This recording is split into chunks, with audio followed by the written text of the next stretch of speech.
expecting the impending events.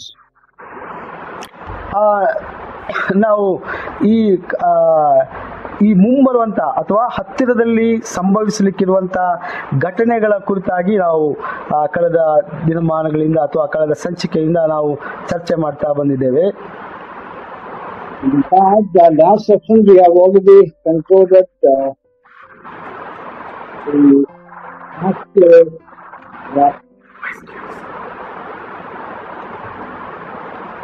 ಕಳೆದ session ನಲ್ಲಿ ನಾವು ಎತ್ತಲ್ಪಡುವಿಕೆಯ ಕುರಿತಾಗಿ ಕೆಲವೊಂದು ಸಂಗತಿಗಳನ್ನ ನಾವು ಕಲ್ತ್ಕೊಂಡಿದ್ದೇವೆ. we are moving on to another topic in the same subject. ಇವತ್ತು ಸಹ ನಾವು ಅದೇ ಒಂದು ವಿಚಾರದಲ್ಲಿ ಇನ್ನೊಂದು ವಿಷಯವನ್ನ ನಾವು ಕಲೀಲಿಕ್ಕಿದ್ದೇವೆ. The time of rapture in relation to tribulation. ಅಂದ್ರೆ ಈ ಸಂಕಟ ಕಾಲಕ್ಕೆ ಸಂಬಂಧಪಟ್ಟ ಹಾಗೆ ಈ ಎತ್ತಲ್ಪಡುವಿಕೆಯ ಸಮಯ ಅಂದ್ರೆ ಯಾವಾಗ ನಡೀತದೆ ಈ ಒಂದು ಎತ್ತಲ್ಪಡುವಿಕೆ ಎಂಬಂತ ಈ ಒಂದು ಘಟನೆ ಸಂಕಟ ಕಾಲಕ್ಕೆ ಸಂಬಂಧಪಟ್ಟ ಹಾಗೆ ಯಾವ ಗಳಿಗೆಯಲ್ಲಿ ನಡೀತದೆ ಎಂಬಂತ ವಿಚಾರವನ್ನ ನಾವು ಈ ಸಂಚಿಕೆಯಲ್ಲಿ ಕಲೀಲಿಕ್ಕಿದ್ದೇವೆ. Tribulation period mentioned the Bible. ನಮಗೆ ಗೊತ್ತಿದೆ ಸತ್ಯವೇದದಲ್ಲಿ ಸಂಕಟ ಕಾಲದ ಆ ಒಂದು ಕಾಲಾವಧಿಯ ಬಗ್ಗೆ ಸತ್ಯವೇದದಲ್ಲಿ ನಾವು ಕುಲಂಕುಷವಾಗಿ ನಾವು ನೋಡಬಹುದು. We have in the book of Daniel, chapter 9, verse 24. ಇದನ್ನ ನಾವು ದಾನಿಯೇಲನ ಪುಸ್ತಕ 9ನೇ ಅಧ್ಯಾಯ 24ನೇ ವಚನದಲ್ಲಿ ನಾವು ಇದನ್ನ ಗಮನಿಸಬಹುದು. God has given a vision to Daniel that he has determined what it is. Daniel and the people and the city. ಇಲ್ಲಿ ನಾವು ನೋಡ್ತೇವೆ ದೇವರು ದಾನಿಯೇಲನಿಗೊಂದು ದರ್ಶನವನ್ನ ಕೊಡ್ತಾನೆ. ಆ ದರ್ಶನದಲ್ಲಿ 70 ವಾರಗಳ ಕಾಲ ಈ ಒಂದು ಕಾಲಾವಧಿಯನ್ನ ದೇವರು ದಾನಿಯೇಲನಿಗೆ ಪ್ರಕಟಪಡಿಸುವುದನ್ನ ನಾವು ನೋಡ್ತೇವೆ. The rapture, the time of rapture in relation to this ಹೀಗೆ ಈ ಒಂದು ಎತ್ತಲ್ಪಡುವಿಕೆಯ ಈ ಸಂಭವ ಅಥವಾ ಈ ಘಟನೆ ಏನಿದೆ ಇದು ಈ ಒಂದು ಸಂಕಟ ಕಾಲದ ಈ ಒಂದು ಕಾಲಾವಧಿ ಆ ಒಂದು ಕಾಲಾವಧಿಗೆ ಪಟ್ಟುಕೊಂಡು ಈ ಒಂದು ಘಟನೆ ನಡೆಯಲಿಕ್ಕಿದೆ. When will be the rapture in relation to the tribulation? ಹಾಗೆ ಈ ಒಂದು ಸಂಕಟ ಕಾಲಕ್ಕೆ ಸಂಬಂಧಪಟ್ಟು ಎತ್ತಲ್ಪಡುವಿಕೆಯ ಈ ಒಂದು ಘಟನೆ ಇದು ಯಾವ ಗಳಿಗೆಯಲ್ಲಿ ನಡೆಯುತ್ತದೆ? ಇದಕ್ಕೆ 2 ವಿಚಾರಧಾರೆಗಳಿವೆ.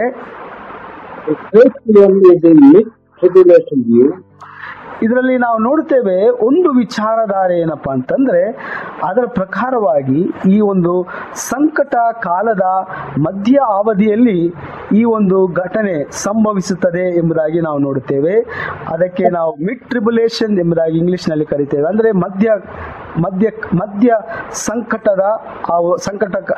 ಸಂಕಟ ಕಾಲದ ದೃಷ್ಟಿಕೋನ. That means the rapture will be at the middle of the tribulation. That is called the tribulation view. ಈ ಒಂದು ವಿಚಾರಧಾರೆಯ ಪ್ರಕಾರವಾಗಿ ಎತ್ತಲ್ಪಡುವಿಕೆ ಎಂಬಂತ ಈ ಒಂದು ಘಟನೆ ಈ ಸಂಕಟ ಕಾಲದ ಮಧ್ಯಭಾಗದಲ್ಲಿ ಅಂದ್ರೆ ಮಧ್ಯ ಕಾಲದಲ್ಲಿ ನಡೆಯುತ್ತದೆ.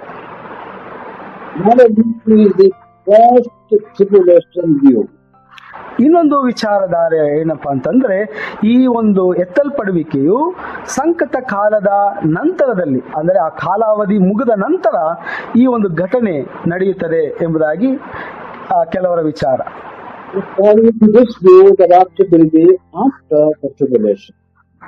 ಈ ಒಂದು ವಿಚಾರಧಾರೆಯ ಪ್ರಕಾರವಾಗಿ ಈ ಒಂದು ಎತ್ತಲ್ಪಡುವಿಕೆಯು ಇದು ಸಂಕಟ ಕಾಲದ ಕಾಲಾವಧಿಯ ನಂತರವಾಗಿ ಜರುಗಲಿಕ್ಕಿರುವಂತದ್ದಾಗಿದೆ.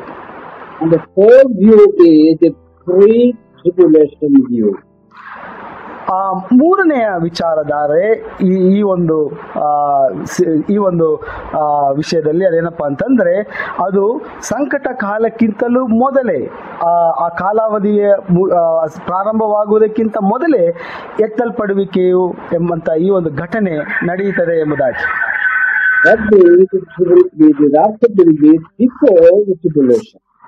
ಅದರ ಅರ್ಥ ಈ ಒಂದು ಎತ್ತಲ್ಪಡುವಿಕೆಯು ಸಂಕಟ ಕಾಲಕ್ಕಿಂತಲೂ ಮುಂಚಿತವಾಗಿ ನಡೆಯುತ್ತದೆ ಎಂಬುದಾಗಿ.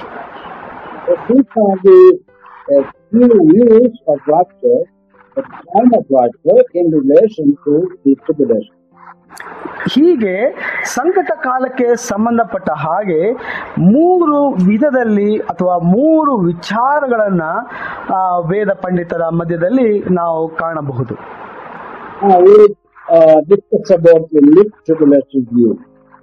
ಇವತ್ತು ಈ ಸಂಜೆ ವೇಳೆಯಲ್ಲಿ ನಾವು ಈ ಮೂರು ವಿಚಾರದಲ್ಲಿ ಒಂದು ವಿಚಾರಧಾರೆ ಅದೇನಪ್ಪ ಅಂತಂದ್ರೆ ಮಧ್ಯ ಸಂಕಟದ ಆ ಒಂದು ದೃಷ್ಟಿಕೋನ, ಅಂದ್ರೆ ಸಂಕಟ ಕಾಲದ ಮಧ್ಯಭಾಗದಲ್ಲಿ ಎತ್ತಲ್ಪಡುವಿಕೆ ನಡೆಯುತ್ತದೆ ಎಂಬಂತ ಆ ಒಂದು ದೃಷ್ಟಿಕೋನವನ್ನ ನಾವು ಅಧ್ಯಯನ ಮಾಡೋಣ.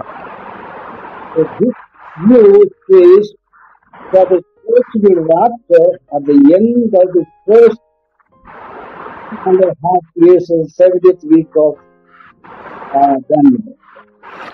ಈ ಒಂದು ವಿಚಾರಧಾರೆಯ ಪ್ರಕಾರವಾಗಿ ಅಂದ್ರೆ ಈ ದೃಷ್ಟಿಕೋನದ ಪ್ರಕಾರವಾಗಿ ಏನ್ ಹೇಳ್ತದೆ ಅಂತಂದ್ರೆ ಈ ಎತ್ತಲ್ಪಡುವಿಕೆ ಎನ್ನುವಂತ ಈ ಒಂದು ಘಟನೆಯು ಸಭೆ ಎತ್ತಲ್ಪಡುವಿಕೆ ಆಗುವಂತ ಈ ಒಂದು ಘಟನೆಯು ಈ ಮೊದಲ 3.5 ವರ್ಷಗಳ ಆದ ನಂತರ ಮಧ್ಯಭಾಗದಲ್ಲಿ ಈ ಒಂದು ಘಟನೆ ಅಂದ್ರೆ ಆ ದಾನಿಯೇಲನ 70ನೇ ವಾರದಲ್ಲಿ 3.5 ವರ್ಷಗಳು ದಾಟಿದ ನಂತರ ಮಧ್ಯಭಾಗದಲ್ಲಿ ಈ ಒಂದು ಘಟನೆ ಸಂಭವಿಸಲಿಕ್ಕಿದೆ ಎಂದು ಪ್ರತಿಪಾದಿಸುವಂತ ಒಂದು ದೃಷ್ಟಿಕೋನ. We will study Daniel in detail after some time. ನಾವು ಸ್ವಲ್ಪ ಸಮಯದ ನಂತರ ಈ ದಾನಿಯೇಲನ 70 ವಾರಗಳ ಈ ಒಂದು ಈ ವಿಷಯವನ್ನ ನಾವಿನ್ನು ಸುದೀರ್ಘವಾಗಿ ನಾವು ಅದನ್ನ ಚರ್ಚೆ ಮಾಡೋಣ. 70 weeks of Daniel, ಈ ದಾನಿಯೇಲನ 70ನೇ ವಾರವನ್ನ ಅದನ್ನ ಎರಡಾಗಿ ವಿಭಾಗಿಸಲಾಗಿದೆ. 3.5 years and 3.5 years. 3.5 ವರ್ಷಗಳ ಮೊದಲ ಭಾಗ ಮತ್ತು 3.5 ವರ್ಷಗಳ ಕೊನೆಯ ಭಾಗ. ಹೀಗೆ ಇದನ್ನ ಮೊದಲ ಭಾಗ ಮತ್ತು ಎರಡನೇ ಭಾಗ ಈ ರೀತಿಯಾಗಿ ಅದನ್ನ ವಿಭಾಗಿಸಲಾಗಿದೆ. Rapture will be at the end of the first 3.5 years of the 70 weeks of Daniel. ಈ ಮಧ್ಯ ಸಂಕಟದ ದೃಷ್ಟಿಕೋನದ ಪ್ರಕಾರವಾಗಿ ಎತ್ತಲ್ಪಡುವಿಕೆಯು ಈ 3.5 ವರ್ಷಗಳ ಮೊದಲನೆಯ 3.5 ವರ್ಷಗಳ ಆ ಒಂದು ಕೊನೆಯಲ್ಲಿ ಅಂದ್ರೆ ಈ 70 ವಾರಗಳ 70ನೇ ವಾರದ ಈ ಕಾಲಾವಧಿ ಏನಿದೆ ಅದರ ಮಧ್ಯಭಾಗದಲ್ಲಿ ಮೊದಲ 3.5 ವರ್ಷಗಳ ಆದ ನಂತರ ಈ ಒಂದು ಸಂಭವ ನಡೆಯಲಿಕ್ಕಿದೆ. Discuss about the basis of their arguments, why they argue so. ಈಗ ನಾವು ಸ್ವಲ್ಪ ಈ ಒಂದು ದೃಷ್ಟಿಕೋನವನ್ನ ಯಾವ ವಿಚಾರಧಾರೆಗಳ ಮೇಲೆ ಅಥವಾ ಯಾವ ಆಧಾರದ ಮೇಲೆ ಅವರು ಈ ಒಂದು ದೃಷ್ಟಿಕೋನವನ್ನ ಅವರು ಪ್ರತಿಪಾದಿಸುತ್ತಾರೆ ಎಂಬುದರ ಕುರಿತಾಗಿ ನಾವು ಸ್ವಲ್ಪ ಗಮನವಿಟ್ಟು ನಾವು ನೋಡಬೇಕು. When we study their teaching, we understand, number one, that they deny the doctrine of imminence. ಈ ಒಂದು ಸಿದ್ಧಾಂತವನ್ನ ನಾವು ಕೂಲಂಕುಷವಾಗಿ ನಾವು ಆಳವಾಗಿ ಅದನ್ನ ನಾವು ಅಧ್ಯಯನ ಮಾಡುವುದಾದ್ರೆ ಮೊದಲನೇ ವಿಚಾರ ನಮಗೆ ಕಂಡು ಬರುವಂತದ್ದು ಅದೇನಪ್ಪ ಅಂತಂದ್ರೆ ಈ ಒಂದು ದೃಷ್ಟಿಕೋನವನ್ನ ಪ್ರತಿಪಾದಿಸುವಂತವರು ಅವರು ಸನ್ನಿಹಿತತೆಯ ಸಿದ್ಧಾಂತವನ್ನ ನಿರಾಕರಿಸ್ತಾರೆ. ಸನ್ನಿಹಿತತೆಯ ಸಿದ್ಧಾಂತ ಅಂತ ಹೇಳುವಾಗ ಯಾವಾಗ ಬೇಕಾದರೂ ಬರಬಹುದು ಯೇಸು ಕ್ರಿಸ್ತನು ಎಂಬಂತ ಆ ಒಂದು ಸಿದ್ಧಾಂತ ಏನಿದೆ ಅದನ್ನ ಇವರು ನೇರವಾಗಿ ನಿರಾಕರಿಸುವಂತವರಾಗಿದ್ದಾರೆ.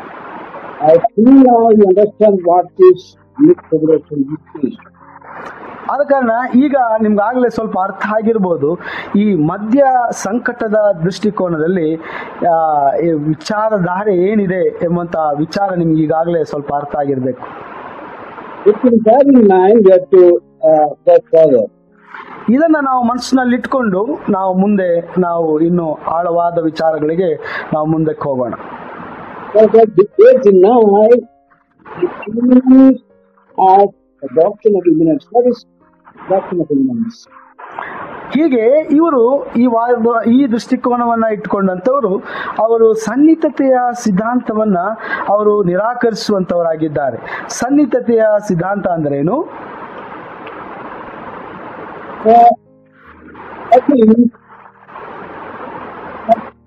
From John 21, verse 18 and 19.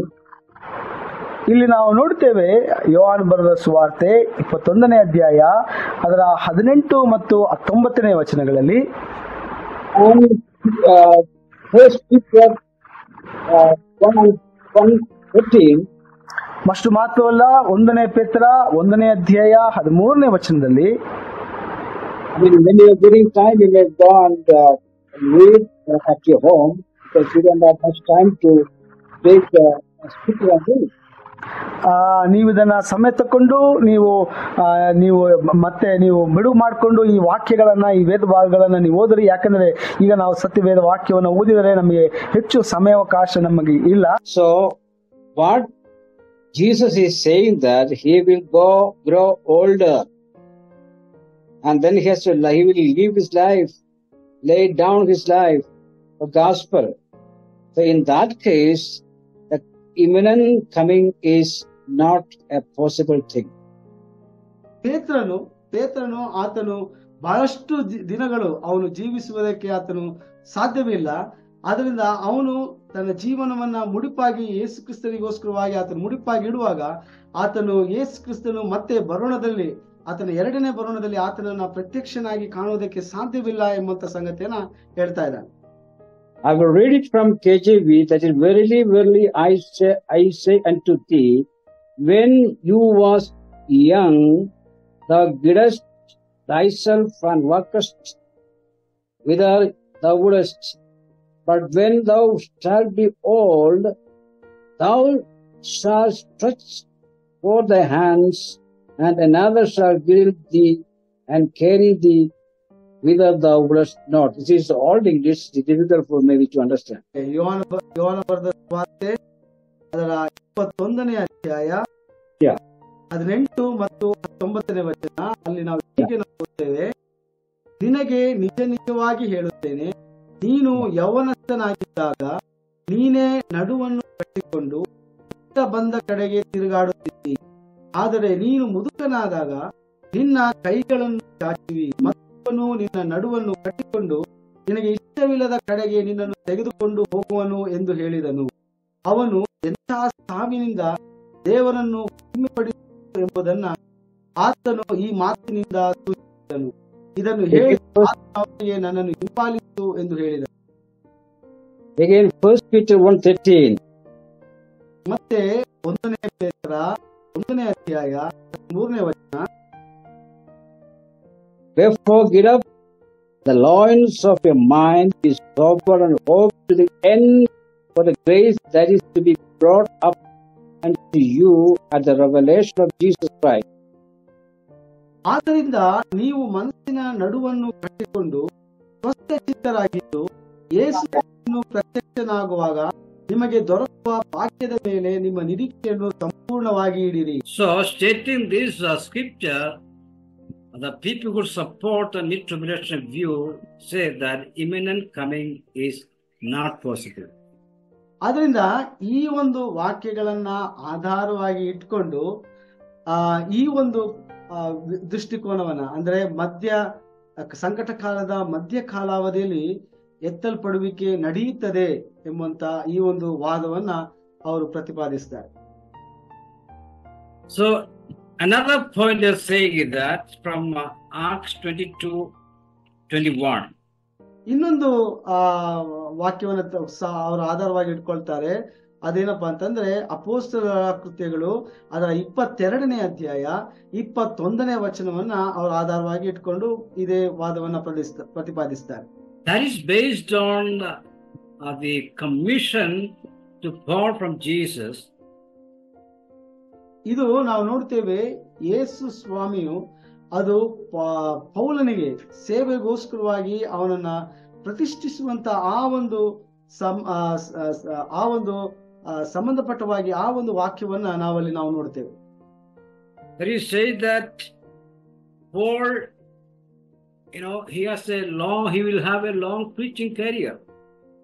ಅಲ್ಲಿ ನಾವು ನೋಡ್ತೇವೆ ಪೌಲನಿಗೆ, ಅಪೊಸ್ತಲನಾದ ಪೌಲನಿಗೆ ಬಹಳ ಸುದೀರ್ಘವಾದಂತ ಒಂದು ಬೋಧನೆಯ ಆ ಒಂದು ಜವಾಬ್ದಾರಿ ಅವನಿಗೆ ಕೊಡಲ್ಪಡುವಂತದಾಗಿರುತ್ತದೆ ಎಂಬಂತ ವಿಚಾರವನ್ನ ನಾವಲ್ಲಿ ಕಾಣುವಂಥದ್ದು. So if he has a long preaching career, how imminent coming is possible? ಈ ಒಂದು ವೇಳೆ ಪೌಲನಿಗೆ ಈ ರೀತಿಯಾಗಿ ಸುದೀರ್ಘವಾದಂತ ಬೋಧನೆಯ ಆ ಒಂದು ಜವಾಬ್ದಾರಿಯನ್ನು ಕೊಟ್ಟಿರುವುದೇ ಆದರೆ ಈ ಸನ್ನಿಹಿತತೆ ಅಂದ್ರೆ ಯೇಸು ಕ್ರಿಸ್ತನು ಆತನು ಯಾವ ಗಳಿಗೆಯಲ್ಲಿ ಬೇಕಾದ್ರೂ ಬರುವಂತಹ ಈ ಒಂದು ಸನ್ನಿಹಿತತೆ ಅದು ಹೇಗೆ ಸಂಭವಿಸ್ತದೆ? By the way, what we mean by imminent coming? ಈ ಸನ್ನಿಹಿತತೆ ಅಂದ್ರೆ ಏನು? That means Jesus can come at any time. ಅದರ ಅರ್ಥ ಯೇಸು ಕ್ರಿಸ್ತನು ಯಾವ ಗಳಿಗೆಯಲ್ಲಿ ಆದರೂ ಅಥವಾ ಯಾವ ಕ್ಷಣದಲ್ಲಿ ಆದರೂ ಆತನು ಪ್ರತ್ಯಕ್ಷನಾಗಬಹುದು. But the mid-tribulation view says that there is nothing can like that. They deny it. ಆದರೆ ಮಧ್ಯ ಸಂಕಟ ಕಾಲದ ಈ ಒಂದು ದೃಷ್ಟಿಕೋನದಲ್ಲಿ ಅವರು ಯೇಸು ಕ್ರಿಸ್ತನು ಈ ರೀತಿಯಾಗಿ ಸನ್ನಿಹಿತನಾಗಿ ಆತನು ಮಧ್ಯಾಕಾಶದಲ್ಲಿ ಬರುತ್ತಾನೆ ಎಂಬಂತ ಆ ಒಂದು ಸಿದ್ಧಾಂತವನ್ನ ಅವರು ನೇರವಾಗಿ ಅದನ್ನ ತಿರಸ್ಕರಿಸುವಂತವರಾಗಿದ್ದಾರೆ. They are citing the scripture we already quoted. ಅವರು ಹೇಳುವಂತ ಸತ್ಯವೇದ ಭಾಗಗಳನ್ನು ಅಂದ್ರೆ ಅವರು ಆಧಾರವಾಗಿ ಇಟ್ಕೊಂಡು ಪ್ರತಿಪಾದಿಸುವಂತ ಸತ್ಯವೇದ ಭಾಗಗಳನ್ನ ನಾವೀಗಾಗ್ಲೇ ನಾವು ಓದಿದ್ದೇವೆ. Another scripture portion is from Acts, what we already mentioned. ಇನ್ನೊಂದು ಸತ್ಯವೇದ ಭಾಗ ಅಪೊಸ್ತಲರ ಕೃತ್ಯಗಳು, ಅದನ್ನ ಈಗಾಗಲೇ ನಾನು ನಿಮಗೆ ಹೇಳಿದ್ದೇನೆ. That is 22 and 21. 22ನೇ ಅಧ್ಯಾಯ ಅದರ 21ನೇ ವಚನದಲ್ಲಿ ನಾವು ನೋಡಬಹುದು. That in the last days perilous times shall come. That is 2 Timothy 3:1. ಕಡೆ ದಿನಗಳಲ್ಲಿ ನಾವು ನೋಡುತ್ತೇವೆ 2ನೇ ತಿಮೋತಿ 3ನೇ ಅಧ್ಯಾಯ 1ನೇ ವಚನದಲ್ಲಿ ನಾವು ನೋಡುತ್ತೇವೆ, ಕಡೆ ದಿನಗಳಲ್ಲಿ ಬಹಳ ಕಷ್ಟಕರವಾದಂತ ಅಥವಾ ಅಪಾಯಕಾರಿಯಾದಂತ ಘಟನೆಗಳು ನಡೆಯುತ್ತದೆ ಎಂಬಂತ ಆ ವಿಚಾರವನ್ನ ಪೌಲನು ತಿಮೋಥನಿಗೆ ಬರೆಯುವುದನ್ನು ನಾವು ನೋಡ್ತೇವೆ. But we also should know that Paul envisioned his return. That is Titus 2:11-13 and 1 Corinthians 15:51. ಇಲ್ಲಿ ನಾವು ನೋಡ್ತೇವೆ ಪೌಲನು ಅದೇ ರೀತಿಯಾಗಿ ತಾನು ಪುನಃ ಹಿಂತಿರುಗುತ್ತಾನೆ ಎಂಬಂತ ಆ ಒಂದು ದರ್ಶನವನ್ನು ಅವನು ಕಾಣುತ್ತಾ ಅವನು ತೀತನಿಗೂ ಮತ್ತು ಕೊರಿಂಥದವರಿಗೂ ಈ ರೀತಿಯಾಗಿ ಅವರಿಗೆ ಬರೆಯುವುದನ್ನು ನೋಡ್ತೇವೆ. ತೀತನಿಗೆ 2ನೇ ಅಧ್ಯಾಯ 11-13 ಮತ್ತು 1ನೇ ಕೊರಿಂಥ 15:51 ಪೌಲನು ಹೇಳುವಂತಹ ಈ ವಿಚಾರಗಳನ್ನು ನಾವು ನೋಡಬಹುದು. A third scripture portion they are citing is from Mark 16 and verse 15. ಮೂರನೆಯ ಸತ್ಯವೇದ ಭಾಗ ಆಧಾರವಾಗಿ ಅವರು ಹೇಳುವಂತದ್ದು ಮಾರ್ಕನ ಸುವಾರ್ತೆ 16ನೇ ಅಧ್ಯಾಯ 15ನೇ ವಚನ. There we have the Great Commission. ಇಲ್ಲಿ ನಾವು ನೋಡ್ತೇವೆ ಅಲ್ಲಿ ಮಹಾ ಆಜ್ಞೆ, ಕರ್ತನಾದ ಯೇಸು ಸ್ವಾಮಿ ಕೊಡುವಂತಹ ಮಹಾ ಆಜ್ಞೆಯನ್ನ ನಾವಲ್ಲಿ ನಾವು ನೋಡ್ತೇವೆ. And Jesus commissioning that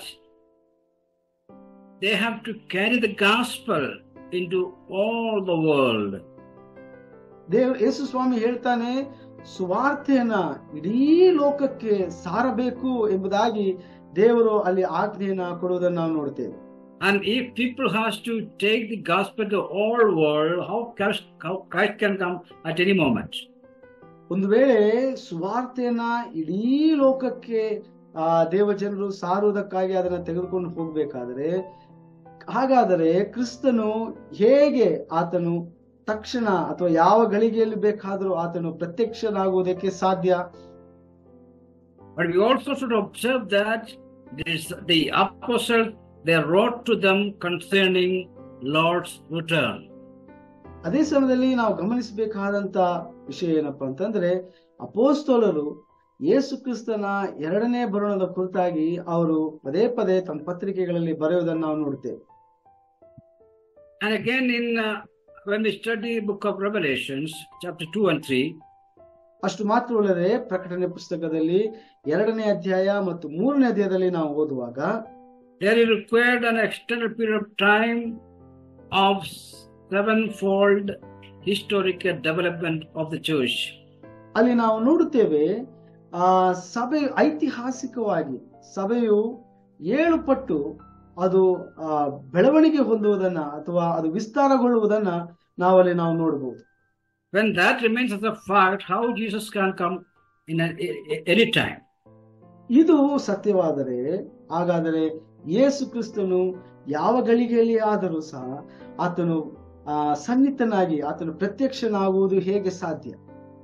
But we should not forget that in Revelation 22:7, 12 and 20, we are told that behold, I come quickly. ಆದರೆ ನಾವು ಧೃತಿಗೆಡಬಾರದು, ನಿರಾಶರಾಗಬಾರದು. ಏಕೆಂದರೆ ಪ್ರಕಟಣೆ ಪುಸ್ತಕ 22ನೇ ಅಧ್ಯಾಯ 7, 12, 20 ಈ ಎಲ್ಲ ವಚನಗಳಲ್ಲಿ ಕರ್ತನು ಹೇಳ್ತಾನೆ ನಮಗೆ ನಾನು ಬೇಗನೆ ಬರುತ್ತೇನೆ ಎಂಬಂತ ಆ ಒಂದು ಆಶ್ವಾಸನೆಯನ್ನ ಆ ಒಂದು ನಂಬಿಕೆಯನ್ನ ನಮಗೆ ಕೊಡುವಂತವನಾಗಿದ್ದಾನೆ. And all these exhortations are to the early church. ಈ ಎಲ್ಲ ಆಶ್ವಾಸನೆಗಳು ಇದು ಆದಿ ಸಭೆಗೆ ದೇವರು ಕೊಟ್ಟಂತ ಒಂದು ಆಶ್ವಾಸನೆಗಳಾಗಿತ್ತು. So if at all they say they don't agree or they deny the imminent coming of the Lord or rapture, we can also say that point won't stand against the scripture.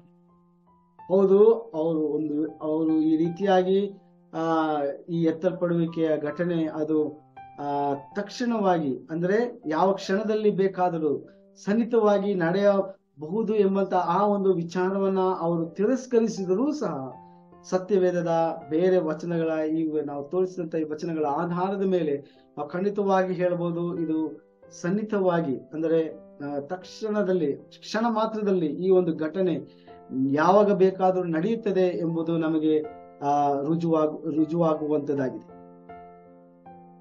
There is the first argument based on the imminent coming or imminency of rapture, that Jesus cannot come at any moment. That is the first ground of their argument. ಹೌದು, ಹೀಗೆ ಯೇಸು ಸ್ವಾಮಿ ಯಾವ ಗಳಿಗೆಯಲ್ಲಿ ಬೇಕಾದರೂ ಆತನು ಬರುತ್ತಾನೆ ಎಂಬಂತ ಈ ಒಂದು ಸನ್ನಿಹಿತತೆಯ ಈ ಒಂದು ಸಿದ್ಧಾಂತವನ್ನ ಈ ಒಂದು ಮಧ್ಯ ಸಂಕಟದ ದೃಷ್ಟಿಕೋನದಲ್ಲಿ ಅವರು ಅದನ್ನ ತಿರಸ್ಕರಿಸುವಂತವರಾಗಿದ್ದಾರೆ. According to the scripture, we believe that Christ can come at any moment. ಸತ್ಯವೇದದ ಪ್ರಕಾರವಾಗಿ ನಾವು ನಂಬುವಂಥದ್ದು ಅದೇನಪ್ಪಾ ಅಂತಂದ್ರೆ ಕ್ರಿಸ್ತನು ಆತನು ಯಾವ ಗಳಿಗೆಯಲ್ಲಿ ಬೇಕಾದರೂ ಆತನು ಮತ್ತೆ ಬರುವಂತವನಾಗಿದ್ದಾನೆ. But the mid-tribulationists, rapturists, they deny that doctrine. ಆದರೆ ಮಧ್ಯ ಸಂಕಟದ ಈ ದೃಷ್ಟಿಕೋನ ಉಳ್ಳವರು ಈ ಒಂದು ಘಟನೆ ಅಂದ್ರೆ ಆತನು ಮಧ್ಯಾಕಾಶದಲ್ಲಿ ಆತನು ಯಾವ ಗಳಿಗೆಯಲ್ಲಿ ಬೇಕಾದರೂ ಬರುವಂತವನಾಗಿದ್ದಾನೆ ಎಂಬಂತ ಆ ಒಂದು ಸಿದ್ಧಾಂತವನ್ನ ಅವರು ಅಲಗಳೆಯುವಂತವರಾಗಿದ್ದಾರೆ. That is one of the arguments of mid-tribulation rapturists. ಇದು ಈ ಒಂದು ಮಧ್ಯ ಸಂಕಟ ಕಾಲ ದೃಷ್ಟಿಕೋನವನ್ನ ಪ್ರತಿಪಾದಿಸುವಂತವರ ಒಂದು ಬಹಳ ಪ್ರಾಮುಖ್ಯವಾದಂತ ಒಂದು ವಾದವಾಗಿದೆ. The second ground of argument is that the promise of tribulation. That means in the scripture, tribulation is promised to the church. ಎರಡನೇ ವಾದ ಈ ಒಂದು ದೃಷ್ಟಿಕೋನದಲ್ಲಿ ಪ್ರತಿಪಾದಿಸುವಂತವರದು ಅದೇನಪ್ಪ ಅಂತಂದ್ರೆ ಈ ಒಂದು ಸಂಕಟ ಕಾಲದ ವಾಗ್ದಾನ ಅದೇನಪ್ಪ ಅಂತಂದ್ರೆ ಈ ಒಂದು ಸಂಕಟ ಕಾಲವು ಅದು ಸಭೆಗೋಸ್ಕರವಾಗಿ ಅದು ನಿರ್ಧರಿಸಲ್ಪಟ್ಟಿದೆ ಎಂಬುದಾಗಿ ಅವರು ವಾದ ಮಾಡ್ತಾರೆ. Their argument is that the church will experience the first half of tribulation. ಅವರ ಈ ಒಂದು ಸಿದ್ಧಾಂತದ ಪ್ರಕಾರವಾಗಿ ಸಭೆಯು ಈ ಒಂದು ಸಂಕಟ ಕಾಲದ ಮೊದಲನೇ ಭಾಗವನ್ನ ಅಂದ್ರೆ ಈ 3.5 ವರ್ಷಗಳ ಈ ಮೊದಲನೇ ಭಾಗವನ್ನ ಅದು ಅನುಭವಿಸಬೇಕಾಗ್ತದೆ. ಅಂದ್ರೆ ಈ ಸಂಕಟ ಕಾಲದಲ್ಲಿ ಅವರು ಮೊದಲನೇ ಭಾಗವನ್ನ ಇವರು ದಾಟಿ ಹೋಗಬೇಕಾಗ್ತದೆ ಎಂಬಂತ ವಾದವನ್ನ ಅವರು ಇಡ್ತಾರೆ. As I told you, the 70th week, that means 7 years. 1 week means 7, 7 days. Here it is called years. So the 70th week, it means 7 years. It has 2 halves.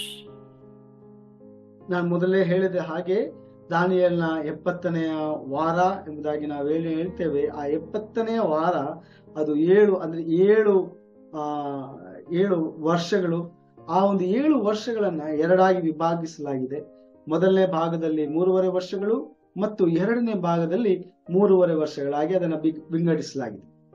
So the people hold the view of mid-tribulation say that the church will experience tribulation during the first half of the 70th week.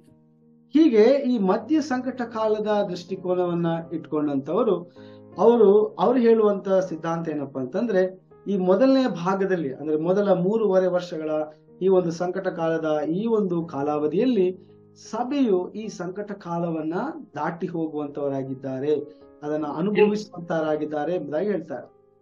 In reply to these arguments, ಈ ಒಂದು ವಾದಕ್ಕೆ ಪ್ರತ್ಯುತ್ತರವಾಗಿ we need to understand that the word tribulation is used in different ways in the scripture. ನಾವು ಅರ್ಥ ಮಾಡಿಕೊಳ್ಳಬೇಕು, ಈ ಸಂಕಟ ಕಾಲವನ್ನ ಸತ್ಯವೇದದಲ್ಲಿ ಅನೇಕ ಭಾಗಗಳಲ್ಲಿ ಅಂದರೆ ಬೇರೆ ಬೇರೆ ಭಾಗಗಳಲ್ಲಿ ಅದನ್ನು ಬೇರೆ ಬೇರೆ ಸಂದರ್ಭಕ್ಕೆ ಅನುಗುಣವಾಗಿ ಈ ಒಂದು ಸಂಕಟ ಕಾಲವನ್ನ ಪ್ರಯೋಗಿಸಲಾಗಿದೆ. The word tribulation is used in a technical sense. ಈ ಒಂದು ಸಂಕಟ ಕಾಲವನ್ನ ಬಹಳ ತಾಂತ್ರಿಕವಾದಂತ ಒಂದು ಅರ್ಥದಲ್ಲಿ ಬಳಸಲಾಗಿದೆ. And is also used in a non-technical sense. ಅದೇ ರೀತಿಯಾಗಿ ಇದನ್ನು ತಾಂತ್ರಿಕವಲ್ಲದ ರೀತಿಯಲ್ಲಿಯೂ ಸಹ ಬಳಸಲಾಗಿದೆ. It is used in an eschatological sense.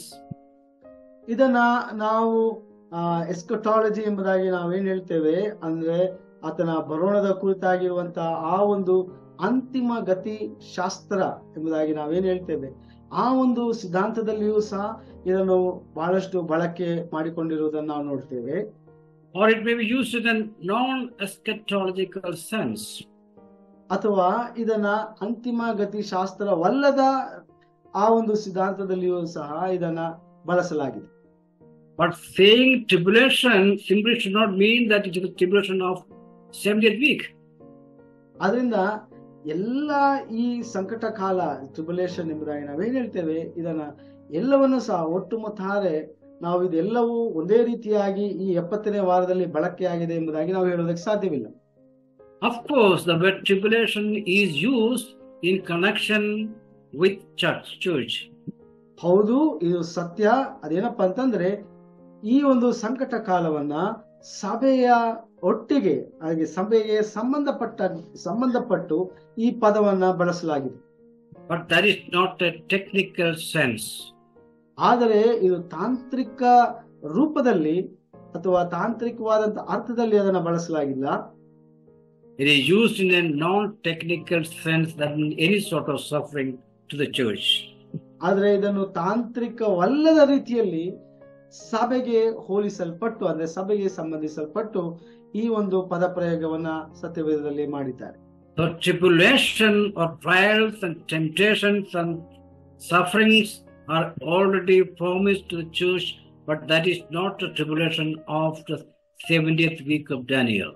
ಹೌದು, ಸಭೆಯು ಸಭೆಯ ಸಂಕಟವನ್ನ, ಅನೇಕ ಶೋಧನೆಗಳನ್ನ ಮತ್ತು ಅನೇಕ ಸಂಕಷ್ಟಗಳನ್ನ ಎದುರಿಸಬೇಕಾಗಿದೆ ಎಂಬುದಾಗಿ ಸತ್ಯವೇದದಲ್ಲಿ ಅನೇಕ ಭಾಗಗಳಲ್ಲಿ ನಾವು ನೋಡ್ತೇವೆ. ಆದರೆ ಮುಖ್ಯವಾಗಿ ಈ 70ನೇ ವಾರಕ್ಕೆ ಸಂಬಂಧಪಟ್ಟಂತ ಈ ಒಂದು ಸಂಕಟ ಕಾಲಕ್ಕೆ ಸಭೆ ಹಾದು ಹೋಗುತ್ತದೆ ಎಂಬಂತ ವಿಚಾರವನ್ನ ನಾವೆಲ್ಲಿಯೂ ನಾವು ನೋಡುವುದಿಲ್ಲ. So I think you understand what we mean. ಅದರಿಂದ ನಾನು ಏನು ಹೇಳೋದಕ್ಕೆ ಬಯಸ್ತಾ ಇದ್ದೇನೆ ಎಂಬುದನ್ನ ನೀವು ಅರ್ಥ ಮಾಡಿಕೊಳ್ತಾ ಇದ್ದೀರಿ ಎಂಬುದಾಗಿ ನಾನು ನಂಬ್ತೇನೆ. Now the third ground is the denial of church as a mystery. ಈಗ ಮೂರನೇ ಸಿದ್ಧಾಂತ ಈ ಒಂದು ದೃಷ್ಟಿಕೋನದಲ್ಲಿ ಪ್ರತಿಪಾದಿಸುವಂತವರು, ನಿರಾಕರಿಸುವಂತದ್ದು ಅದೇನಪ್ಪ ಅಂತಂದ್ರೆ ಸಭೆ ಒಂದು ರಹಸ್ಯವಾಗಿದೆ ಅಥವಾ ಸಭೆ ಒಂದು ಮರ್ಮವಾಗಿದೆ ಎಂಬಂತ ಆ ಒಂದು ಸತ್ಯವನ್ನ ಈ ಸಿದ್ಧಾಂತದವರು ಅಥವಾ ಈ ದೃಷ್ಟಿಕೋನದವರು ನಿರಾಕರಿಸ್ತಾರೆ. The mid-tribulation rapturists that deny church as a mystery program.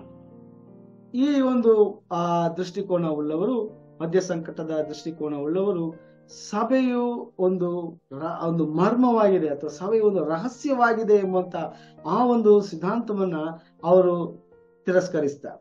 The students of the scripture must understand that the present age is a mystery and the church program in this present itself is a mystery.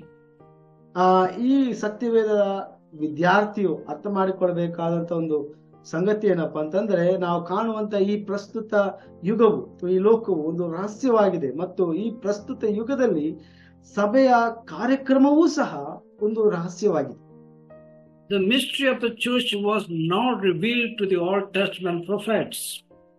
ಈ ಸಭೆಯ ಈ ಒಂದು ರಹಸ್ಯ, ಸಭೆ ಎಂಬಂತ ಈ ಒಂದು ರಹಸ್ಯ ಅಥವಾ ಸಭೆ ಈ ಮರ್ಮವು ಹಳೆ ಒಡಂಬಡಿಕೆ ಭಕ್ತರಿಗೆ ಪ್ರಕಟವಾಗಿರಲಿಲ್ಲ.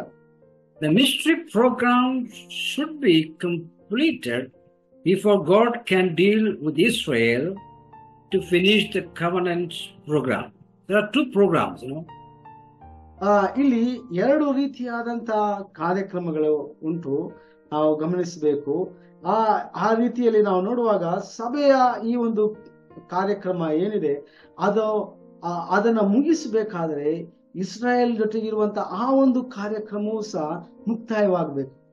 There are two definite programs.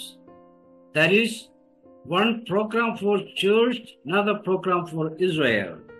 ಎರಡು ನಿರ್ದಿಷ್ಟವಾದಂತ ಕಾರ್ಯಕ್ರಮಗಳನ್ನ ದೇವರು ಈಗಾಗಲೇ ನಿರ್ಧರಿಸಿದ್ದಾನೆ. ಅದೇನಪ್ಪಾ ಅಂತಂದ್ರೆ, ಒಂದು ಕಾರ್ಯಕ್ರಮ ಅದು ಸಭೆಗೋಸ್ಕರವಾಗಿರುವಂತ ಕಾರ್ಯಕ್ರಮ, ಅದೇ ರೀತಿಯಾಗಿ ಇನ್ನೊಂದು ಕಾರ್ಯಕ್ರಮ ಅದು ಇಸ್ರಾಯೇಲ್ ಜನಾಂಗಕ್ಕೋಸ್ಕರವಾಗಿ ದೇವರು ನಿಯೋಗಿಸಿರುವಂತ ಒಂದು ಕಾರ್ಯಕ್ರಮ. We should understand the difference between these two programs. ಈ ಎರಡು ಕಾರ್ಯಕ್ರಮಗಳ ಮಧ್ಯದಲ್ಲಿ ಇರುವಂತ ವ್ಯತ್ಯಾಸಗಳನ್ನ ನಾವು ಗುರುತಿಸಬೇಕು. It will not go in parallel. It's two different programs of God. ಇದು ಎರಡೂ ಸಹ ಅದು ಸಮವಾಗಿ ಅಂದ್ರೆ ಒಟ್ಟಾಗಿ ಅದು ಚಲಿಸುವುದಿಲ್ಲ. ಯಾಕೆಂದ್ರೆ ಇವೆರಡು ವಿಭಿನ್ನವಾದಂತ ಕಾರ್ಯಕ್ರಮಗಳಾಗಿವೆ. If you don't clearly understand the program for the church and the program for Israel, we will confuse the interpretation. ಅದರಿಂದ ಸಭೆಗಿರುವಂತ ಕಾರ್ಯಕ್ರಮ ಮತ್ತು ಇಸ್ರಾಯೇಲ್ ಜನಾಂಗಕ್ಕಿರುವಂತಹ ಕಾರ್ಯಕ್ರಮ ಇವೆರಡನ್ನ ನಾವು ಮಿಶ್ರಿತಗೊಳಿಸಿ ಬಿಟ್ರೆ ಅಥವಾ ಎರಡು ಕಾರ್ಯಕ್ರಮಗಳನ್ನ ಸರಿಯಾಗಿ ನಾವು ಅರ್ಥ ಮಾಡಿಕೊಳ್ಳದೆ ಅದನ್ನು ನಾವು ಗೊಂದಲಕ್ಕೆ ಒಳಗಾಗಿ ಬಿಟ್ರೆ ನಾವು ಈ ಒಂದು ವಿಚಾರಗಳನ್ನ ನಾವು ಸರಿಯಾದ ರೀತಿಯಲ್ಲಿ ಅರ್ಥ ಮಾಡಿಕೊಳ್ಳುವುದಕ್ಕೆ ಸಾಧ್ಯವಾಗುವುದಿಲ್ಲ. The Jewish age and the church age are two different ages. ಸಭೆಯ ಕಾಲ ಮಾತ್ರವಲ್ಲದೆ ಯಹೂದ್ಯರ ಕಾಲ ಇವೆರಡೂ ಸಹ ವಿಭಿನ್ನವಾದಂತ ವ್ಯತ್ಯಸ್ತವಾದಂತ ಕಾಲಗಳಾಗಿವೆ. The church age started since the inception of the church, that is almost around 30 AD. ಸಭೆಯ ಕಾಲಾವಧಿ ಪ್ರಾರಂಭವಾಗುವಂಥದ್ದು ಕ್ರಿಸ್ತ ಶಕ 30ರಿಂದ ನಾವು ಸಭೆಯ ಕಾಲಾವಧಿ ಪ್ರಾರಂಭವಾಗುವುದನ್ನು ನಾವು ನೋಡ್ತೇವೆ. And the Jewish age also parallel with church age for about 40 years. ಅದೇ ಕಾಲ ಸಮಯದಲ್ಲಿ ನಾವು ನೋಡ್ತೇವೆ ಯಹೂದ್ಯರ ಆ ಒಂದು ಕಾಲಾವಧಿಯೂ ಸಹ 40 ಕ್ರಿಸ್ತ ಶಕ 40ರಲ್ಲಿ ಪ್ರಾರಂಭವಾಗುವುದನ್ನು ನಾವು ನೋಡ್ತೇವೆ. Why do we say so? ಯಾಕೆ ನಾವು ಹೀಗೆ ಹೇಳ್ತೇವೆ? Because we know in 70 AD the Jerusalem was destroyed and the Jewish age entered there. ಯಾಕೆಂದ್ರೆ ನಮಗೆ ಗೊತ್ತಿದೆ ಕ್ರಿಸ್ತ ಶಕ 70ರಲ್ಲಿ ಯೆರೂಸಲೇಮ್ ಪಟ್ಟಣವು ಹಾಳು ಮಾಡಲ್ಪಟ್ಟಿತ್ತು, ಅದು ಕೆಡವಿ ಹಾಕಲ್ಪಟ್ಟಿತ್ತು. ಹಾಗೆ ಇಡೀ ಯಹೂದ್ಯರು ಅವರು ಲೋಕಾದ್ಯಂತ ಚದರಿಸಲ್ಪಟ್ಟರು. ಹೀಗೆ ನಾವು ಹೇಳುವಂಥದ್ದು ಈ ಒಂದು ಯುಗ, ಯಹೂದ್ಯರ ಯುಗ ಅಲ್ಲಿಂದ ಪ್ರಾರಂಭವಾಗ್ತದೆ. And we consider that church started in 30 AD, then it is ending in 70 AD. That means that 40 years lapse. It goes together with Jewish age and church age together. So there is a parallel age time for 40 years. ಹೀಗೆ ಸಭೆಯ ಕಾಲಾವಧಿ 30 ಕ್ರಿಸ್ತ ಶಕ 30ರಲ್ಲಿ ಪ್ರಾರಂಭವಾಗ್ತದೆ. ನಾವು ನೋಡ್ತೇವೆ 70ನೇ ಕ್ರಿಸ್ತ ಶಕ 70ರಲ್ಲಿ ನಾವು ನೋಡ್ತೇವೆ ಯಹೂದ್ಯರ ಕಾಲ ಪ್ರಾರಂಭವಾಗ್ತದೆ. ಹೀಗೆ 40 ವರ್ಷಗಳ ಕಾಲ ಯಹೂದ್ಯರ ಮತ್ತು ಸಭೆಯ ಕಾಲಾವಧಿ ಒಟ್ಟಾಗಿ ಹೋಗುವುದನ್ನ ನಾವು ನೋಡ್ತೇವೆ. These are all historical facts. ಇವೆಲ್ಲವೂ ಐತಿಹಾಸಿಕವಾಗಿ ಸಂಭವಿಸಿದಂತ ನಿಜವಾದಂತ ಘಟನೆಗಳಾಗಿವೆ. So the Jewish age closed with the destruction of Jerusalem in 70 AD. ಹೀಗೆ ಯಹೂದ್ಯರ ಈ ಒಂದು ಯುಗವು ಅದು ಕ್ರಿಸ್ತ ಶಕ 70ರಲ್ಲಿ ಈ ಯೆರೂಸಲೇಮ್ ಪಟ್ಟಣವು ಕೆಡವಿ ಹಾಕಲ್ಪಟ್ಟಾಗ ಅದು ಮುಕ್ತಾಯಗೊಂಡಿತು. So the mid-tribulationists argue that the similar overlapping is there at the close of the Jewish age. ಹೀಗೆ ಈ ಮಧ್ಯ ಸಂಕಟ ಕಾಲದ ಈ ದೃಷ್ಟಿಕೋನ ಉಳ್ಳವರು ಅವ್ರು ಹೇಳ್ತಾರೆ, ಯಾವ ರೀತಿಯಾಗಿ ಸಭೆಯ ಕಾಲಾವಧಿ ಮತ್ತು ಯಹೂದ್ಯರ ಕಾಲಾವಧಿ 40 ವರ್ಷಗಳ ಕಾಲ ಒಟ್ಟಾಗಿ ಅದು ಹೋಯಿತು, ಅದೇ ರೀತಿಯಾಗಿ ಕ್ರಿಸ್ತನ ಸಭೆಯೂ ಸಹ ಈ ಒಂದು ಸಂಕಟ ಕಾಲದಲ್ಲಿ ಒಟ್ಟಾಗಿ ಅವರು ಸಹ ಇದರಲ್ಲಿ ಭಾಗಿಗಳಾಗ್ತಾರೆ ಎಂಬುವಂತ ವಾದವನ್ನ ಅವ್ರು ಹೇಳ್ತಾರೆ. But this is simply assumption to accommodate the theory. ಆದರೆ ಇವರು ತಯಾರಿಸಿರುವಂತ ಈ ಒಂದು ವಾದಕ್ಕೆ ಇವರು ಸೃಷ್ಟಿಸಿರುವಂತ ಒಂದು ತಪ್ಪಾದಂತ ಒಂದು ಅಭಿಪ್ರಾಯವಾಗಿದೆ. We should understand that God was not carrying two programs together but one. ನಾವು ಅರ್ಥ ಮಾಡಿಕೊಳ್ಬೇಕು, ದೇವರು 2 ವಿಭಿನ್ನವಾದಂತಹ ಕಾರ್ಯಕ್ರಮಗಳನ್ನ ಆತನು ಕೈಗೊಂಡಿರಲಿಲ್ಲ, ಆದರೆ ಆತನು ಒಂದೇ ಕಾರ್ಯಕ್ರಮವನ್ನ ಕೈಗೊಂಡವನಾಗಿದ್ದಾನೆ. This is church age. Now church age is going on. ಈಗ ನಾವು ಜೀವಿಸಿರುವಂತ ಈ ಕಾಲಘಟ್ಟ ಇದು ಸಭೆಯ ಕಾಲಘಟ್ಟವಾಗಿದೆ. ಸಭೆಯ ಕಾಲಘಟ್ಟ ಈಗ ನಡೀತಾ ಇದೆ. After church is rapture, again the Jewish age will begin. ಯಾವಾಗ ಸಭೆಯು ಭೂಮಿಯಿಂದ ಎತ್ತಲ್ಪಡುತ್ತದೋ ಮಧ್ಯಾಕಾಶದಲ್ಲಿ, ಆಗ ಯಹೂದ್ಯರ ಕಾಲಾವಧಿ ಪ್ರಾರಂಭವಾಗ್ತದೆ. Now the Jewish age is suspended. ಈಗ ತಾತ್ಕಾಲಿಕವಾಗಿ ಯಹೂದ್ಯರ ಆ ಒಂದು ಕಾಲಾವಧಿ ಅದು ನಿಲ್ಲಿಸಲಾಗಿದೆ. That's what we call this period as parenthetical period or parenthesis. ಆದ್ರಿಂದ ಈ ಒಂದು ಕಾಲಾವಧಿಯನ್ನ ನಾವು ಪ್ಯಾರಂಥೆಸಿಸ್ ಎಂಬುದಾಗಿ ನಾವು ಕರೀತೇವೆ. So there was no overlapping of the covenant program with the mystery program of the Jewish. ಆದ್ರಿಂದ ದೇವರ ಒಡಂಬಡಿಕೆಯ ಆ ಒಂದು ಕಾರ್ಯಕ್ರಮ ಸಭೆಯ ಈ ಒಂದು ರಹಸ್ಯ ಕಾರ್ಯಕ್ರಮದ ಒಟ್ಟಿಗೆ ಅದು ಹೊಂದಾಣಿಕೆಯಾಗುವುದಿಲ್ಲ. When the invitation is received, the believer, that is also Jews, is brought into his body, that is to the church. ಹೀಗೆ ಈ ಒಂದು ಆಮಂತ್ರಣವು ಒಬ್ಬ ವಿಶ್ವಾಸಿಯು ಆತನು ಸ್ವೀಕರಿಸುವಾಗ ಅದೇ ಆಮಂತ್ರಣವು ಒಬ್ಬ ಯಹೂದ್ಯರಿಗೂ ಕೊಡಲ್ಪಡುವಂತದ್ದಾಗಿದೆ. So in order to accommodate the theory, they deny the mystery program of the church. ಆದರೆ ಈ ಒಂದು ಸಿದ್ಧಾಂತವನ್ನ ನಿರಾಕರಿಸುವುದಕ್ಕೋಸ್ಕರವಾಗಿ ಅವರು ಈ ಒಂದು ಸಿದ್ಧಾಂತವನ್ನ, ಅಂದ್ರೆ ಸಭೆಯು ಒಂದು ಮರ್ಮವಾಗಿದೆ ಅಥವಾ ಸಭೆ ಒಂದು ರಹಸ್ಯವಾಗಿದೆ ಎಂಬಂತಹ ಸಿದ್ಧಾಂತವನ್ನ ಅವರು ತಿರಸ್ಕರಿಸ್ತಾರೆ. So they denied imminence of rapture. Secondly, they say the church has also tribulations. That is the first half of the 70th week of Daniel, and they deny church as a mystery. Church has a mystery program. ಹೀಗೆ ಮೊದಲನೇದಾಗಿ ಅವರು ಕ್ರಿಸ್ತನ 2ನೇ ಬರೋಣವು ಸನ್ನಿಹಿತವಾಗಿರ್ತದೆ, ಅಂದ್ರೆ ಯಾವ ಗಳಿಗೆಯಲ್ಲಿಯೂ ಸಹ ನಡೀತದೆ ಎಂಬಂತ ಸಿದ್ಧಾಂತವನ್ನ ಮೊದಲನೇದಾಗಿ ಅವರು ನಿರಾಕರಿಸ್ತಾರೆ.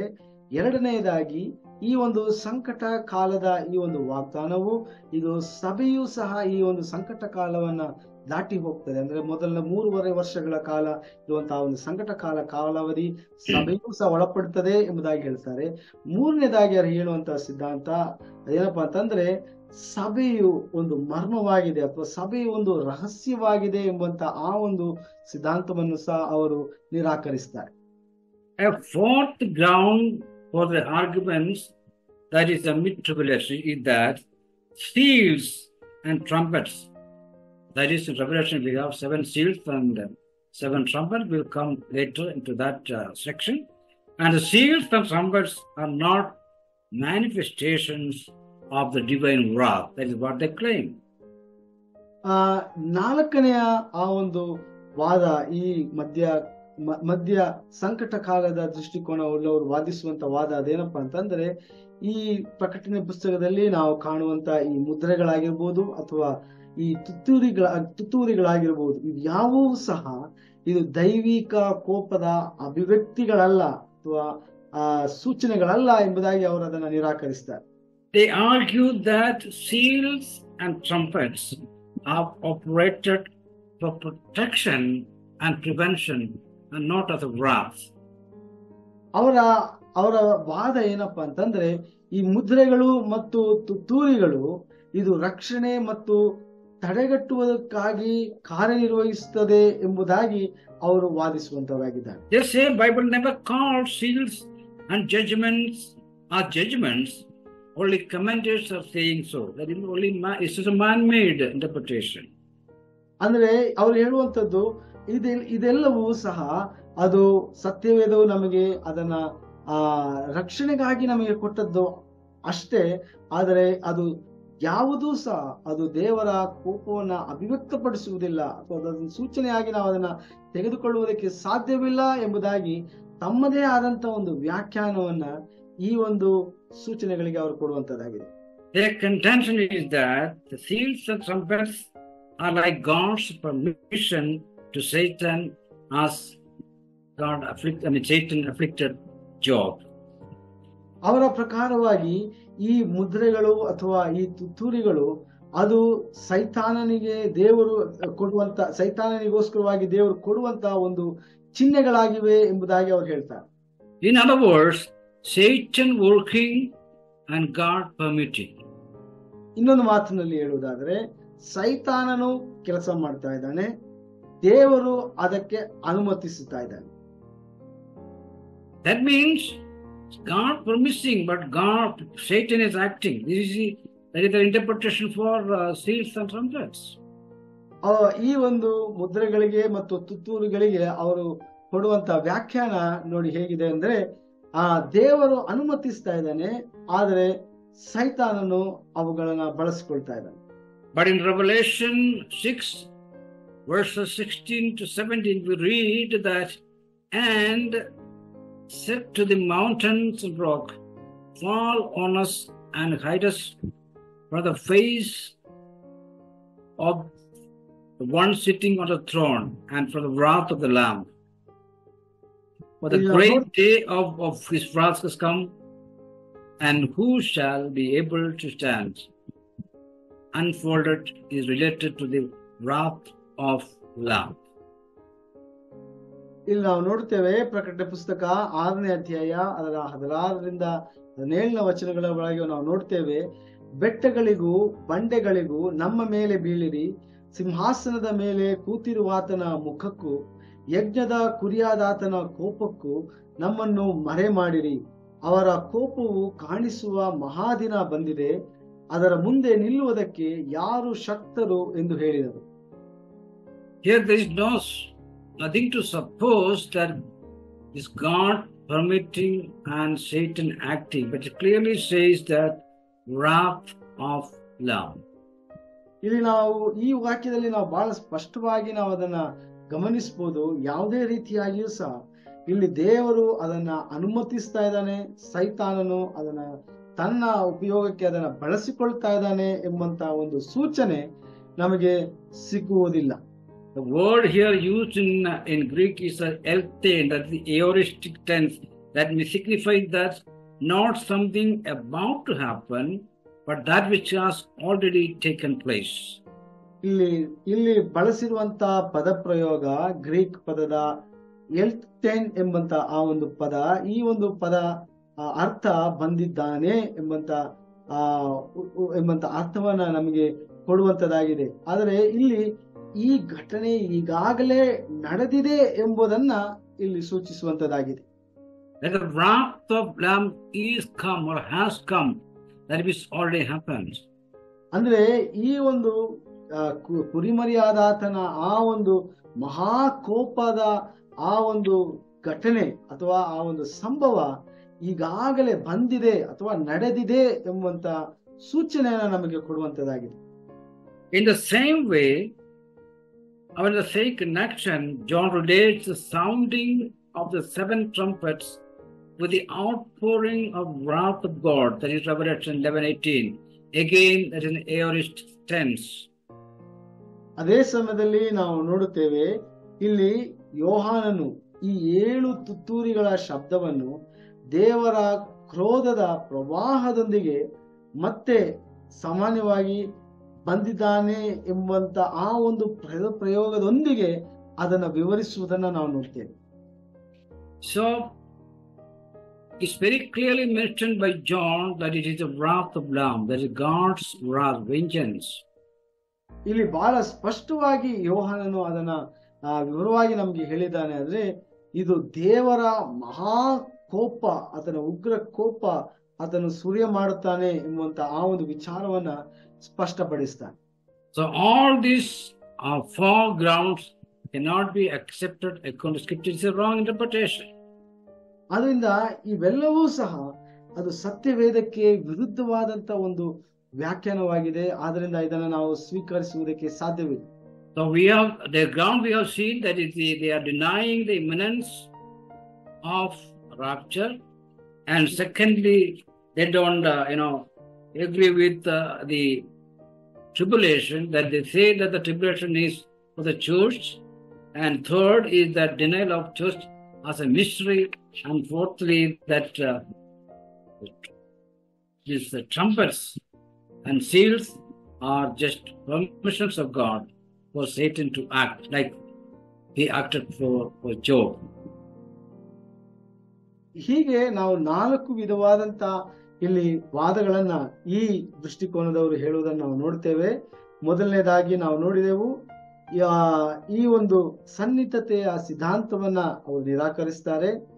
ಎರಡನೇದಾಗಿ ನಾವು ನೋಡಿದೆವು, ಸಂಕಟ ಕಾಲದ ಆ ಒಂದು ವಾಗ್ದಾನ ಅದು ಸಭೆಯೂ ಸಹ ಕೊಡಲ್ಪಟ್ಟಿದೆ ಎಂಬುದಾಗಿ ಅವರು ಹೇಳ್ತಾರೆ. ಮೂರನೇದಾಗಿ ಸಭೆಯು ಒಂದು ರಹಸ್ಯವಾಗಿದೆ, ಒಂದು ಮರ್ಮವಾಗಿದೆ ಎಂಬಂತ ಸಿದ್ಧಾಂತವನ್ನು ನಿರಾಕರಿಸ್ತಾರೆ. ನಾಲ್ಕನೇದಾಗಿ ಅವರು ಹೇಳುವಂತದ್ದೇನೆಂದ್ರೆ, ವಾದಿಸುವಂತದ್ದೇನೆಂದ್ರೆ, ಈ ಒಂದು ಮುದ್ರೆಗಳು ಮತ್ತು ತುತ್ತೂರಿಗಳು ಇವು ಸೈತಾನನ ಒಂದು ಉಪಕರಣಗಳಾಗಿವೆ. ಅಂದ್ರೆ ಸೈತಾನನು ಅದನ್ನು ಬಳಸಿಕೊಳ್ತಾನೆ ತನ್ನ ಕೆಲಸಕ್ಕೋಸ್ಕರವಾಗಿ ಎಂಬುದಾಗಿ ಅವರು ವಾದಿಸ್ತಾರೆ. The 5th ground of the argument is that the relation to the duration of the tribulation period. 5ನೆಯ ಈ ಒಂದು ವಾದ ಅದೇನಪ್ಪ ಅಂತಂದ್ರೆ, ಈ ಒಂದು ಮಧ್ಯ ಸಂಕಟ ಕಾಲದಲ್ಲಿ ಸಂಭವಿಸುವಂತ ಈ ಒಂದು ಕಾಲಾವಧಿ, ಅದರ ಕಾಲಾವಧಿ ಎಷ್ಟರ ಮಟ್ಟಿಗೆ ಇರ್ತದೆ ಎಂಬುದನ್ನ ಅವರು ಪ್ರತಿಪಾದಿಸ್ತಾರೆ. They argue that tribulation period is only 3.5 years in length. ಅವರ ಪ್ರಕಾರವಾಗಿ, ಅವರ ವಾದದ ಪ್ರಕಾರವಾಗಿ ಈ ಸಂಕಟ ಕಾಲದ ಕಾಲಾವಧಿ, ಒಟ್ಟು ಕಾಲಾವಧಿ ಅದು ಕೇವಲ 3.5 ವರ್ಷಗಳು ಮಾತ್ರ ಎಂಬುದಾಗಿ ಅವರು ಹೇಳ್ತಾರೆ. Yes, the 70th week of Daniel was to be broken into 2 halves or 2 parts. That is in Daniel 9:27. ಹೌದು, ದಾನಿಯೇಲನ ಪುಸ್ತಕ 9ನೇ ಅಧ್ಯಾಯ 27ನೇ ವಚನದ ಪ್ರಕಾರವಾಗಿ ಈ 70ನೇ ವಾರ, ದಾನಿಯೇಲನ 70ನೇ ವಾರ, ಇದನ್ನ 2 ಭಾಗಗಳಾಗಿ ನಾವು ಪರಿಗಣಿಸಬೇಕು. ಒಂದು 3.5 ವರ್ಷಗಳು, ಎರಡನೇ ಭಾಗದಲ್ಲಿ 3.5 ವರ್ಷಗಳು.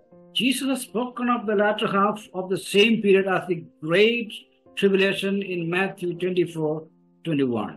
ಅದೇ ಸಮಯದಲ್ಲಿ ಯೇಸು ಸ್ವಾಮಿಯು ಸಹ ಮತ್ತಾಯನ ಬರೆದ ಸುವಾರ್ತೆ 14ನೇ ಅಧ್ಯಾಯ 21ನೇ ವಚನದಲ್ಲಿ ಈ ಸಂಕಟ ಕಾಲದ 2ನೇ ಕಾಲಾವಧಿಯನ್ನ ಮಹಾಸಂಕಟ ಕಾಲ ಎಂಬುದಾಗಿ ಯೇಸು ಸ್ವಾಮಿಯು ಸಹ ಅದನ್ನ ಉಲ್ಲೇಖಿಸುವುದನ್ನ ನಾವು ನೋಡ್ತೇವೆ. If the last half is 3.5 years, then the first half also should be 3.5 years. ಕೊನೆಯ ಈ ಸಂಕಟ ಕಾಲದ ಕೊನೆಯ ಕಾಲಾವಧಿ 3.5 ಇರುವುದಾದರೆ ಖಂಡಿತವಾಗಿಯೂ ಅದರ ಮೊದಲನೆಯ ಕಾಲಾವಧಿಯು ಸಹ 3.5 ವರ್ಷಗಳಾಗಿರಬೇಕು. Now when the scripture is a period divided into two unrelated parts, each with a different characterization. ಸತ್ಯವೇದದಲ್ಲಿಯೂ ಎಲ್ಲಿಯೂ ಸಹ ಈ ಎರಡು ಭಾಗಗಳು ಅಂದ್ರೆ ಈ ಎರಡು ಕಾಲ ಸಮಯಗಳು ಸಹ ಈ ಸಂಬಂಧವೇ ಇಲ್ಲದಾಗಿ ಅಥವಾ ಇದು ಈ ಎರಡಕ್ಕೂ ಸಂಬಂಧ ಇಲ್ಲದಾಗಿ ಎಲ್ಲಿಯೂ ಸಹ ನಾವು ನೋಡುವುದಿಲ್ಲ. Another thing we need to note is that if the church has to go through the first 3.5 years of tribulation, then the 144,000 saved would join to the church.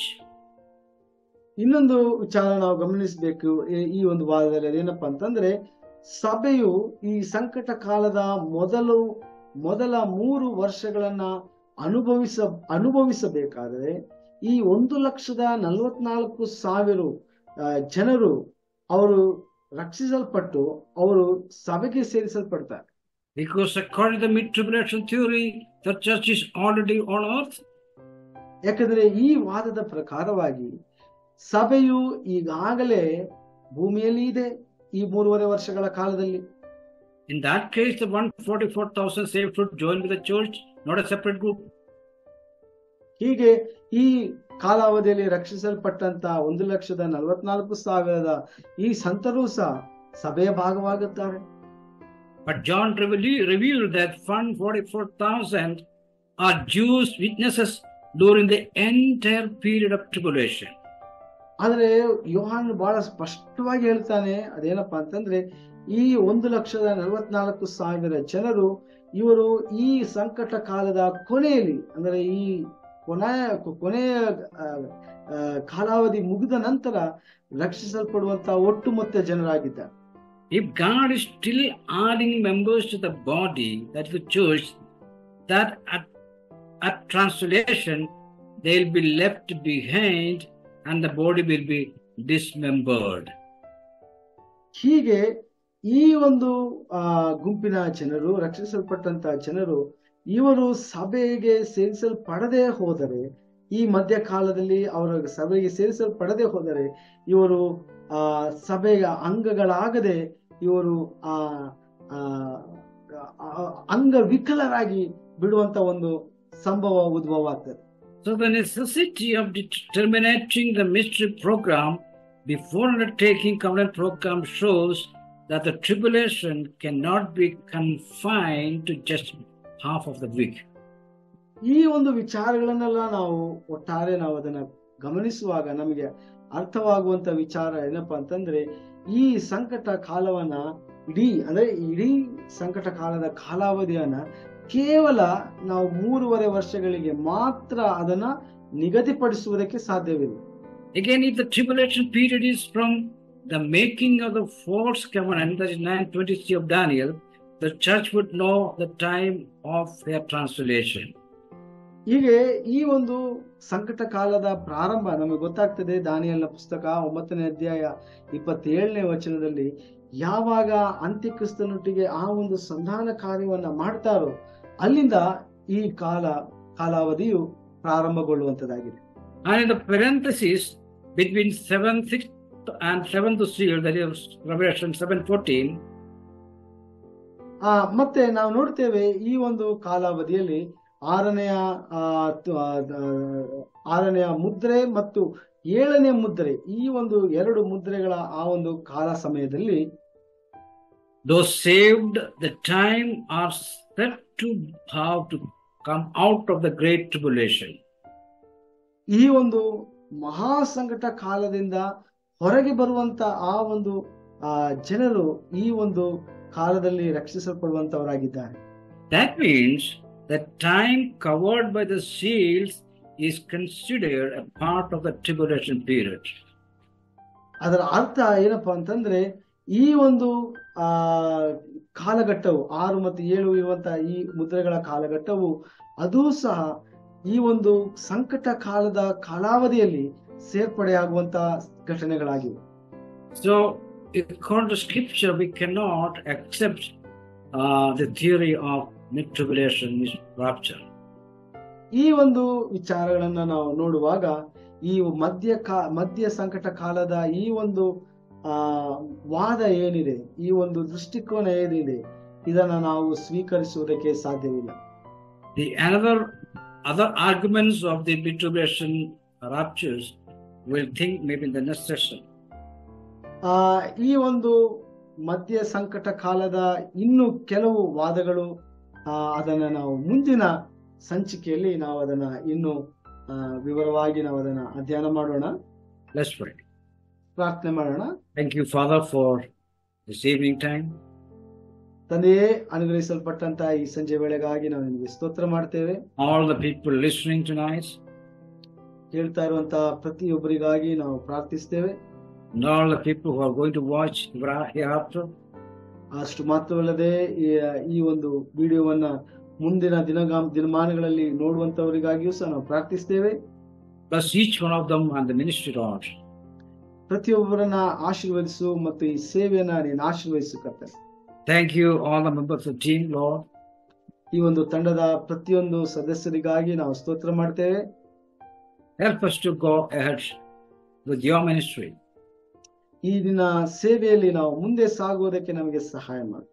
We ask in Jesus' name. ಯೇಸು ಕ್ರಿಸ್ತನ ಹೆಸರಿನಲ್ಲಿ ನಾವು Amen. Amen. Amen.